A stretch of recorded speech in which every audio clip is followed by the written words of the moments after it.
Hello everyone and welcome back to Bitwig Studio and Music Production. This is lesson 3.15, and in this lesson we're going to walk through my next action composition and also add a limiter to the end of my track, and we'll talk about why we're going to do that and how we're going to specifically do it for this creation and hopefully for most of the creations we make down the road.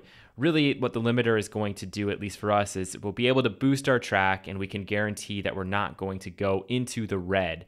But at the same time, we're going to try our best not to go in the red. So we don't even really want the limiter to be working, but it's going to be there as a last measure, and it's going to help us turn our tracks up just a little bit. So if, for example, you're putting these up to Soundcloud or you're putting them up to YouTube and somebody comes across it after listening to a bunch of other tracks, like pop tracks or dance tracks, at least it's not going to sound like yours is half the volume, okay? It will be a little bit more competitive, but we're not that focused on competition at this point. We don't really care so much if we're as loud or louder. Really, we just want to make sure the person's not going to turn off our track right away just because it's not as loud, which, trust me, it happens more than you would think. So let's jump in here and get started. The first thing I want to draw your attention to was my first attempt. And let's see, what did I title this? I called it something like Next Actions 01. And I got started, and the first thing I did was set my BPM, and I said, you know what? I'm going to try to do something with some drums and percussion. It's really not my strong suit. It's not something I do very frequently, but I figured, you know what? I should jump out of my comfort zone if I'm asking you guys to go outside of your comfort zone as well. And I worked at 162, and I thought, okay, 162 will work well. I can do a halftime, double time feel. We'll talk more about that when we get into the actual composition. I can get some really fast hi-hats if I want. I can do some of those triplet, syncopated type things that's really popular today, and all will be good in the hood. At least that's what I thought. But as I got started and, I was kind of working on this and making a couple variations of kick, I honestly started to hate what I was doing. And so it only took me about 10 or 15 minutes before I said, you know what, I'm just going to stop this. I'm going to come back to this in an hour, and I'm going to start completely over. And that's what I did. So the next time I went at this, what I did was I took my 10 samples right off the bat, and I just made 4 or 5 variations for each. And you can see that here. So on my kick track, I have 4 variations. My snare track, I have 4 variations. And literally, I just kind of programmed out drum beats inside of my clip view. And the brilliant thing about the clip view, guys, is that we have the ability to manually make some adjustments, make some modulations to each individual event. So we've talked about it before. We can imagine this whole loop brace here as showcasing, holding in our clip, which you can see up here, and then each of these being individual audio events. And with each of these audio events, if we want, we can subtly change pitch, we could subtly change pan, we could change the stretch, we could also change the gain amount, and that is huge. And I'll talk about why that's so huge in just a second. But that was what I did in this track, and you can see I don't have anything going on inside my arrangement view. I don't even have any follow actions set up. You can see right now it just says stop, and there's no time value. So I didn't even start working with follow actions at this point. Next step was to jump in and actually attempt to do some arrangements. So originally my idea was, why don't I kind of make my track and build it up inside of the clip launcher view. So for example, I'd start with this first scene, which is just a couple of these textures, and then after 8 or 16 bars, I'll cue up and I'll play scene 2. Then after 8 or 16 bars, I'll play scene 3, and maybe inside of one of these scenes or on one of these channels, there'll be some random follow actions happening, and on a different channel, maybe there'll be some ordered follow actions happening, so a little bit of chaos, but a little bit of order. And I realized, though, when I was doing that, how just not fun that was going to be. And I wasn't going to really enjoy it. And it was going to take a really, really long time. Now, that is a way you could go about this. So, for example, let's say we have our kick tracks here. And you can see I've actually duplicated the kicks because I knew that I was going to be setting up my next actions to play for 8 bars and then, play the next track for 8 bars, etc. And if I wanted to set that up, it would be really easy. I could go to this kick, for example, and I could set my next action to play next, and I could say, okay, after 4 bars, it will play next. And then maybe this one I want to play for 8 bars. I know it's the same pattern, just bear with me. And I'd say play next, and then, go to here and say, well, play next after 4 bars. And then I could go to the last one, and, I would, et cetera, et cetera, et cetera. I could go, maybe play first now or round robin, and it will loop back up to the top. And maybe I want that after 16 bars. But you can see just how boring that is and how it's really not having the computer do anything. I'm pretty much just setting it up so that I can click play and then I don't have to do anything. But at the same time, I've already set up and determined exactly what's going to happen when. And honestly, when I set the assignment, that's not what I wanted. And so I scrapped this and moved on to this page here. Now, for whatever reason, Bitwig seems to have gotten rid of my original file. But basically, I went through and in each of these clips, I changed the color and I changed the color in order. So on the kick, I started with this color over here. I don't know what they call that. And then I moved over to this color, etc., etc. And I just kind of went through and did that in order, and you can see how the colors are changing. You're asking, why did I do that? Well, the reason is because when we record to the arrangement timeline, it's really helpful to make sure all of these are colored differently, because then you're going to be able to see the different clips as they're playing back. So because it didn't actually save it as I wanted to, I'm going to show you exactly what this is going to look like and kind of my process for doing this. So right now it seems to just be playing kind of random things. Let me just put my headphones on and get this going real quick. Let's see, what do I want?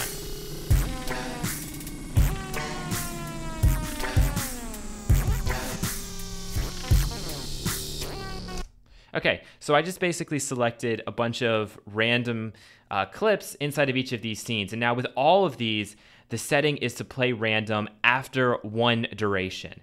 So in this clip, we have a 4-bar clip, and so it's going to play 4 bars, and then it's going to play random, which means it could play anything inside of this kick track. So any of these particular clips that we have. So from kick 1 to kick 4. Now, some of my tracks and some of my clips are going a little bit longer. So for example, this one is going for 16 bars, and as you could see there, I have it playing random after 16 bars. Pretty self-explanatory. Now, you could get a lot more creative, and you could do other things with this. But for me, I said, okay, let's just keep it really, really simple and really logical, especially since I'm working with percussion and I don't want things changing at random intervals because that's going to make my life in editing a real pain. But all you'd have to do now is hit the record button, and I'm just going to click play, and assuming all's well and good, we're going to be recording back what's going on inside of our mix view based on our next action. We can look at the arranger and we see what's going on here. At the same time, we can even watch and see these clips changing.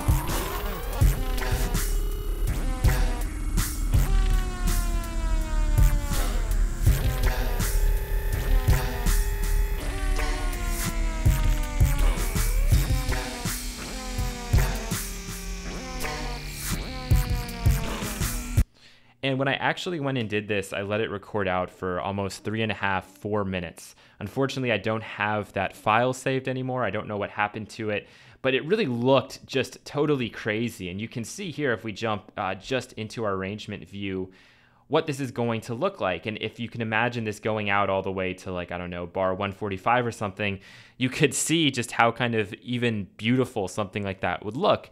And we had all the different colors going, and I was really happy with it. But when I went and played it back, so let's play this back here, I was like, oh my gosh, that is way too much. And I'm going to have to mine through this, pick parts I like, and build an arrangement out of it. And so if we go to our next particular clip and we turn on the audio engine here, we can see I've done just that. So I took a really huge, long, complex block of clips and tried to narrow it down. I didn't do any real mixing at this point. I didn't go in and do too much to individual clips. But what I did do was just kind of delete stuff I didn't want and make kind of a sketch arrangement. So if we close these things down, it's going to make our lives a little bit easier. See what I'm talking about, right?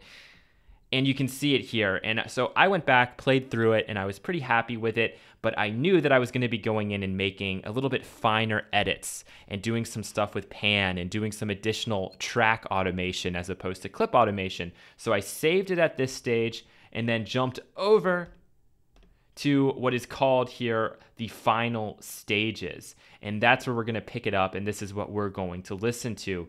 So we could actually jump between the two here, and we'd see that there are differences between trimming it down and final stages. The differences may appear subtle, but actually there's a lot more going on because there are some changes with automation, some slight pan changes going on, and you would just kind of have to look at my project in more depth if you want to see exactly what I'm talking about.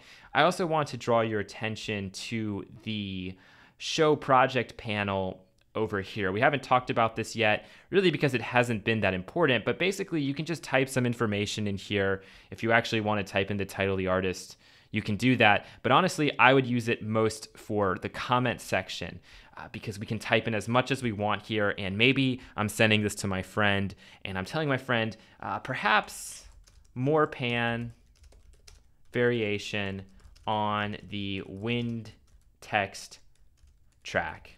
Okay, but I could have hundreds and hundreds of comments and hundreds of notes, and then when I send it off to my buddy, they can look at those, maybe address some of those changes. Really, your final file that you get, especially if you're doing something professional, is not going to be the file that's coming straight out of Bitwig, and so you're going to want to tag that differently in different applications. So typing in the title, artist, original artist, while all of that may be nice, it's probably not going to be that vital or important. You can also see we can move over to our used files. So we can see all of the files that I drew from originally. And then we also have the used plugins. And right now, all we have is the span. So enough talking. Let's take a listen to my track. And then we'll jump back in here and make a final few touch-ups and get our track up a couple of dBs. Here we go.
Okay, cool. So that was my completed track there in all its glory. Sorry, I was jumping around a little bit. I was worried that I was going to accidentally click something when I was trying to move around that span plugin.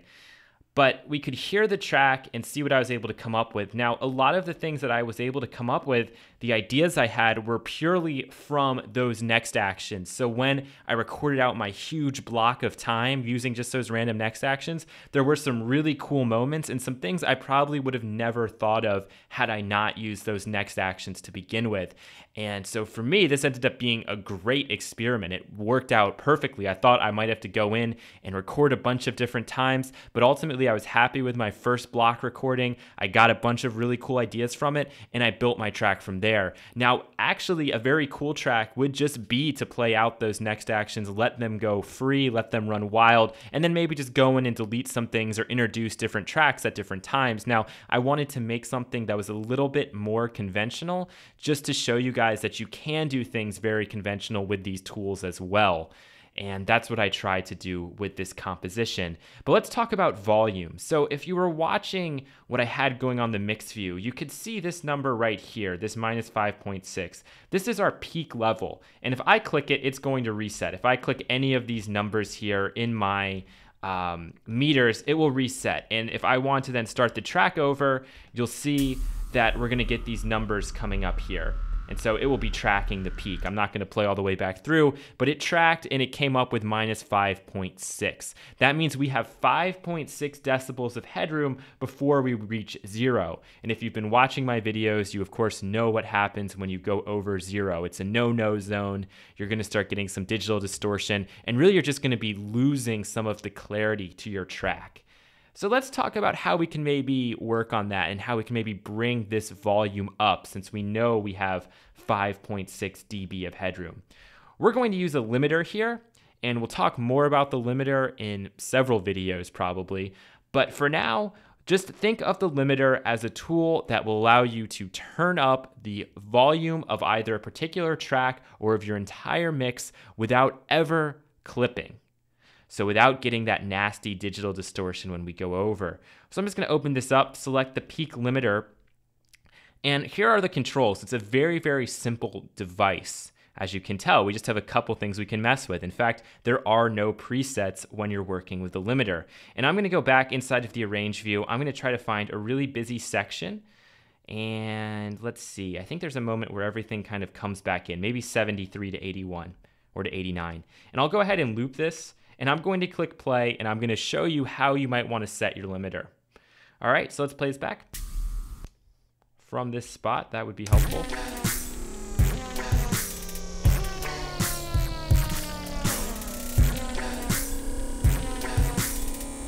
So our ceiling control basically sets the level at which the limiting would kick in.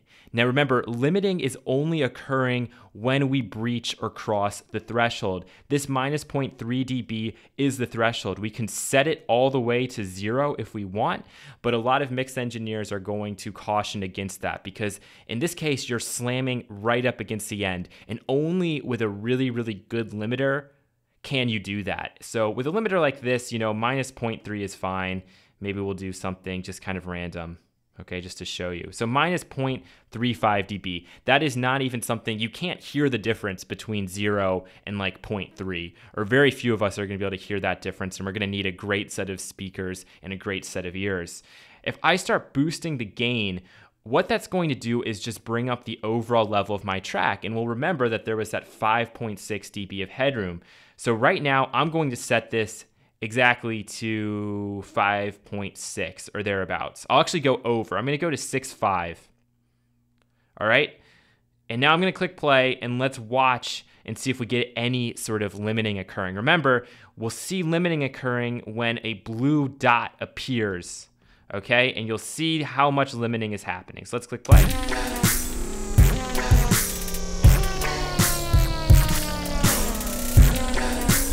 Right now I see nothing, so let's turn this gain knob up.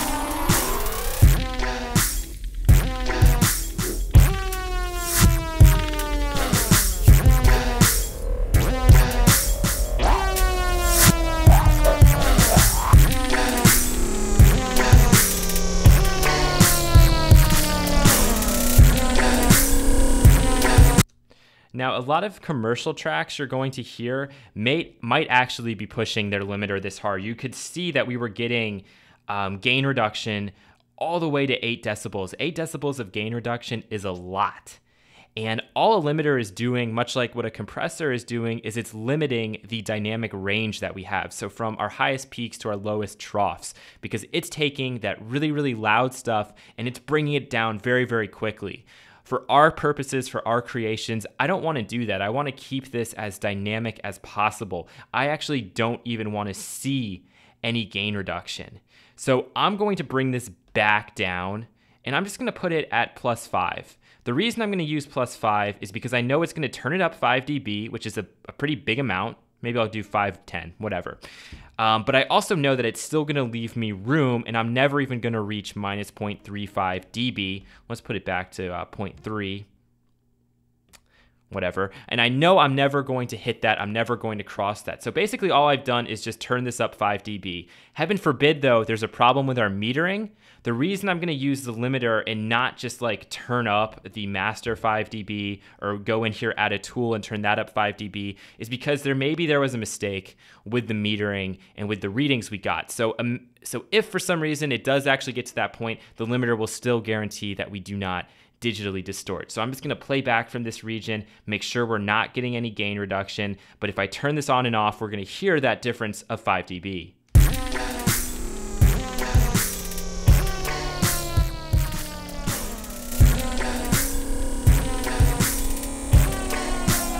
Oh, maybe a tiny little bit there. Let's actually pull this back.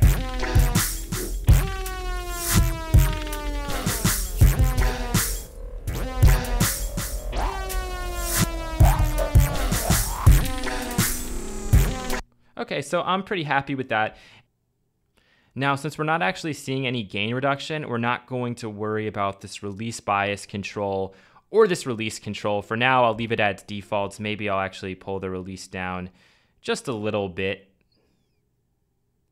But again, it really doesn't matter too much because we're not actually seeing any gain reduction take place within the limiter. And we'll be talking about release controls a lot when we get into our other dynamic effects in just a few videos. So I hope that was helpful for you guys. Don't forget, I'll put this up to SoundCloud. And if you want to hear sort of the full version without all the YouTube compression, you can listen to it on there. I'll be back with another set of videos in probably a few days. So until then, take care and keep on creating.